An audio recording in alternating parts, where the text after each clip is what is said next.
Have you ever wondered if an ancient letter could actually hold a timeless blueprint for building a successful community? Well, today we're unpacking the book of Titus. It's a short but really powerful guide that's less about ancient history and way more about practical, modern-day leadership and culture. Okay, before we jump in, we got to know what a pastoral epistle is. Titus, along with 1st and 2nd Timothy, they're all in this category. So think of them less like dense theological essays and more like practical instruction manuals for leaders.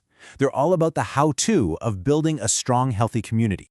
So here's our game plan for Titus. We're going to start with the mission, then look at the huge challenge it presented. After that, we'll unpack the leadership blueprint, explore the guide for the community's culture, and finally wrap up with the lasting legacy of this incredible letter. All right, let's dive right into our first section, the mission. And the subtitle here, A Letter to a Fixer. Yeah, that pretty much says it all. So this letter comes from the Apostle Paul, who you can think of as the visionary, the big picture strategist, and he's writing to his trusted colleague, Titus. If Paul was the architect, Titus was his go-to guy on the ground, the one he sent into the toughest spots to get things organized and built to last. So what was this critical assignment that needed Paul's best operator? His mission was to go to the island of Crete and build up healthy churches. Paul had kind of started the work, but he had to leave.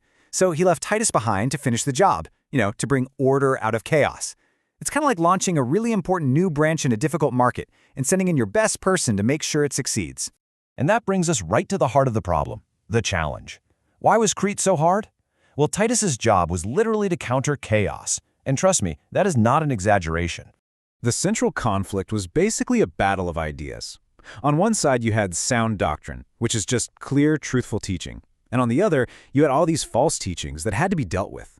Titus had to create a standard for truth while actively pushing back against all the misinformation and confusing ideas that were tearing these new communities apart. Now this is where Paul's strategy gets really fascinating. To fix all that chaos, he doesn't start by making a bunch of rules for everybody. Nope, he starts at the top, with the leaders themselves. This is the leadership blueprint. This is the absolute foundation for the whole solution. Paul's instructions are crystal clear. Leaders or elders have to be chosen for their moral and spiritual qualifications. This wasn't about who was the most popular or charismatic. It was about finding people with proven character, integrity, and sound judgment. Exactly what you need to bring clarity to chaos.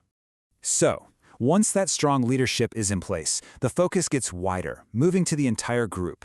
This brings us to the Community Culture Guide, which is basically a blueprint for what Paul calls godly living, a way of life that actually reflects their core beliefs. And the instructions for everyone else, they're incredibly practical. Step 1, be good citizens. Step 2, obey authorities. And Step 3, avoid behavior that stirs up trouble and divides people. It's a really straightforward guide for creating a positive, unified culture. And this right here, this brings us to one of the biggest themes of the whole letter. Your faith has to show up in your actions. It's not enough to just say what you believe. Your actions, your character, your good works, that's the real proof. So finally, we get to the core motivation behind all of this, the why and the legacy. Why go to all this trouble? What's the engine driving this whole blueprint? And why does it still matter so much to us today? The ultimate why is wrapped up in this powerful idea. See, this isn't about just blindly following a list of rules. Paul says it's the grace of God that teaches believers to live godly lives. The motivation isn't fear or obligation, it's a grateful response. Grace itself becomes the teacher, guiding the community toward a better way of living. And that's really the lasting significance of this short book.